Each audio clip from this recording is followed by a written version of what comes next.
আমি যদি নেভালের কথাও বলি, যেটা আমাদের সামুদ্রিক লাইফলাইন বলি, আমাদের বঙ্গোপসাগর, সেখানে মাত্র সেই 1980 সালের দুইটা সাবমেরিন আছে, আর কিছু অল্প কিছু ফ্রিগেট আছে।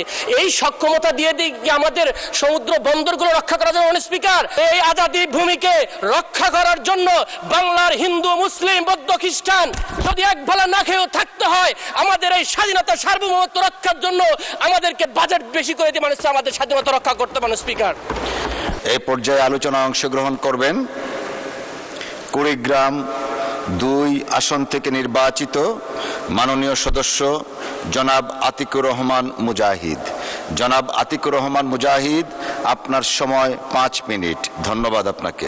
শুনেছিলাম। বিসমিল্লাহির রহমানির রহিম। ইয়াকা না'বুদু ওয়া ইয়াকা নাস্তাঈন। মাননীয় স্পিকার, আপনাকে অসংখ্য ধন্যবাদ। একজন বিরোধী দলের দায়িত্বশীল সদস্য হিসাবে আমি মনে করি সরকারের সমালোচনার পাশাপাশি সরকারকে বিকল্প পথ দেখিয়ে দেওয়া আমার দায়িত্ব। সেই অ্যাসপেক্ট থেকে এই বাজেট নিয়ে কিছু কথাবার্তা বলতে চাই। মাননীয় স্পিকার, এই বাজেট নিয়ে তো অনেক কথা হলো।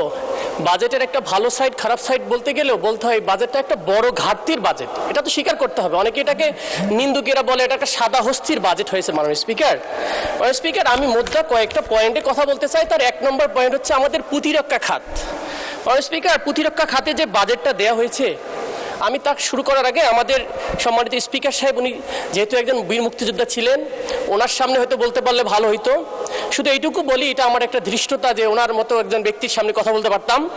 কিন্তু আমরা দেখলাম ওই যুদ্ধের সময়ও যদি আমরা আমাদের প্রতিরক্ষা খাতে যথেষ্ট বরাদ্দ বা অস্ত্র থাকতো, আধুনিক অস্ত্র, তাহলে হয়তো আমাদের লোক দিয়েই আমরা একক কৃতিত্বেই আমরা স্বাধীনতা অর্জন করতে পারতাম। মাননীয় স্পিকার, যেমনটা যদি এটা হয়তো, যেমনটা আমাদের শহীদ প্রেসিডেন্ট জিয়াউর রহমান, তার একটা কামালপুর যুদ্ধের সময় উনি ইন্ডিয়ান পক্ষ থেকে একটা ওয়্যারলেস দেওয়া হয়েছিল ওনাকে, ভাঙা ওয়্যারলেস, যেটাকে উনি রাগ করে ফেলে দিয়ে ইন্ডিয়ান কমান্ডোকে বলেছিল অস্ত্র যখন দিবা, সরঞ্জামাদি যখন দিবা, তখন এমন জিনিস দাও যেটা ফাংশন করে, ডিসফাংশনাল দিও না, এটা আমার জন্য বাধাগ্রস্ত করে। মাননীয় স্পিকার, কেন এই জন্য বলতেছি, আজকে আমাদের প্রতিরক্ষা খাতের যে বাজেট দেওয়া হয়েছে মাত্র 42 কোটি টাকা। মাননীয় স্পিকার, 42,000 কোটি টাকা, যার মধ্যে 35,000 কোটি টাকায় শুধু পরিচালনা ব্যয়, কিন্তু মাত্র 7,000 কোটি টাকা দিয়ে কি আমাদের প্রতিরক্ষা হবে? মাননীয় স্পিকার, এই প্রতিরক্ষা বাজেট দিয়ে যে আমাদের আধুনিক অস্ত্র কেনা হবে, এই অস্ত্র তো প্রতিরক্ষা দিবে শুধু আপনার, আমার, সবার, এই 350 জন সংসদ সদস্যের এলাকার মানুষের প্রতিরক্ষা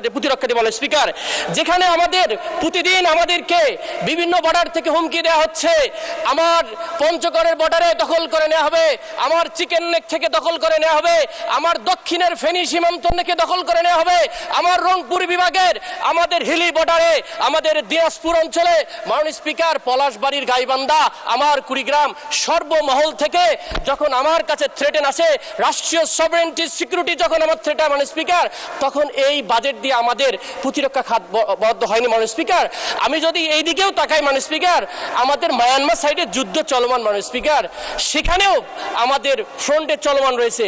পার্বত্য 3টা অঞ্চল, 3টা জেলা, যেখানে তিনটা বিদ্রোহী গোষ্ঠীর বিরুদ্ধে, কুকিচিনের বিরুদ্ধে আমাদের দুইটা ডিভিশন, আর্মি ডিভিশন কাজ করতেছে।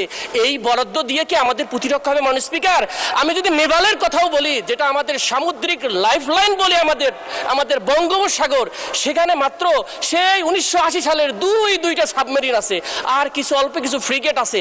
এই সক্ষমতা দিয়ে দিই আমাদের সমুদ্র বন্দরগুলো রক্ষা করার জন্য। মাননীয় স্পিকার, সেখানে আমাদের দরকার 1 ডজনের অধিক ফ্রিগেট, কভার্ট, যত প্রকার আধুনিক সরঞ্জাম, সেগুলো নাই। মাননীয় স্পিকার, এই 7,000 কোটি টাকা দিয়ে সে উন্নয়ন করা সম্ভব? মাননীয় স্পিকার, আমি যদি আমাদের আকাশ প্রতিরক্ষার কথা বলি, সেই চৈনিক বিমান 1960 সালের একটা ডিজাইনের আমরা শুধুমাত্র একটা বিমান দেখতে পারি, এটা F7 দেখতে পারি এবং MiG-29 দেখতে পারি, সেখানে আধুনিকরণ নেই। মাননীয় স্পিকার, আপনার যদি বাজেটের দিক দিয়ে তাকাই, পৃথিবীর অন্যান্য দেশের, ইন্ডিয়াতেও তার জিডিপি 2.5% দেয়, আপনার মায়ানমার জিডিপি 3.5% দেয়, পৃথিবীর অ্যাভারেজের আমরা দেখি 2.2% হচ্ছে বাজেট সামরিক খাতে, প্রতিরক্ষা খাতে, আমাদের সেদিকে নেই। মাননীয় স্পিকার, আমরা এই কথাটা বলতে চাই, এই আজাদি ভূমিকে রক্ষা করার জন্য বাংলার হিন্দু, মুসলিম, বৌদ্ধ, খ্রিস্টান যদি এক বেলা না খেয়েও থাকতে হয়, আমাদের এই স্বাধীনতা সার্বভৌমত্ব রক্ষার জন্য আমাদেরকে বাজেট বেশি করে দিয়ে মানুষ আমাদের স্বাধীনতা রক্ষা করতে। মাননীয় স্পিকার,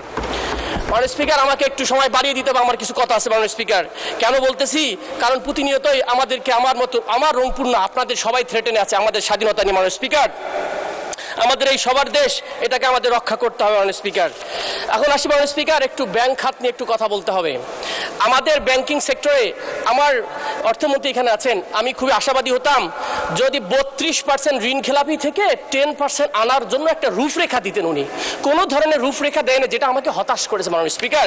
শুধু কি তাই, উনি নিজেই বক্তব্যে বললেন আমাদের ব্যাংকিং বেস ইকোনমিক সিস্টেমটাকে চেঞ্জ করে ক্যাপিটাল মার্কেট বেজে যাওয়া উচিত। খুবই ভালো কথা, কিন্তু একটা বড় বান্ধনী, একটা ব্যারিকেড দেওয়া হলো। কি ব্যারিকেড?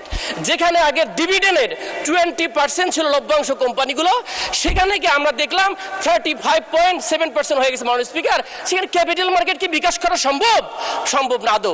আরও একটা জিনিস, আমাদের আপনার সময় আরো 2 মিনিট বৃদ্ধি করা হলো। মাননীয় স্পিকার, হাম্বল রিকোয়েস্ট, আমি এটা আজকে বলতে দিন আমাকে। আমাদের ক্যাপিটাল মার্কেটের যেটা বললাম যে আমাদের বন্ডের ক্ষেত্রে একটা এক্সেমশন ছিল, যেটা আমাদের আলটারনেটিভ ফাইন্যান্সকে ডেভেলপমেন্ট করতো, কিন্তু সেই আপনার ট্যাক্স এক্সেমশনটা উঠায় না হলো। সুতরাং আলটারনেটিভ ফাইন্যান্সের ক্ষেত্রে আমাদের বাধাগ্রস্ত হবে। সে দৃষ্টিকোণ থেকে আমি মনে করি বাজেটের এই বিষয়টাকে আবার পুনরায় থিঙ্কিং করা আছে মাননীয় স্পিকার। মাননীয় স্পিকার, আরেকটা একটু আমরা সাংবিধানিক ইস্যু থেকে আসি। সে বিষয়টা হলো আমাদের সংবিধানের 89 ধারায় বলা হয়েছে গ্রান্ট, ডিমান্ড ফর গ্রান্ট, এবং 90 বিধিতে বলা হয়েছে, আর্টিকেলে বলা হয়েছে যে স্পেসিফিকেশন অর পারপাস লাগবে অথবা অ্যাপ্রোপ্রিয়েশন অ্যাক্ট লাগবে মাননীয় স্পিকার, যার মাধ্যমে খাতটা কোন খাতে আপনি টাকাটা পাস করে নিচ্ছেন। আমরা দেখলাম 5.1 বা অথবা 47 থেকে 48 হাজার কোটি টাকা, যেটার কোনো খাত নির্ধারণ করেনি মাননীয় স্পিকার, বিবিতে রাখা হয়েছে। এটা এই বাজেটের একটা বড় ঘাটতি এবং এটা কনস্টিটিউশনের একটা ভায়োলেশন। আমি মনে করি এখান থেকেও আমাদের প্রতিরক্ষা খাতে বাজেট যেতে পারে মাননীয়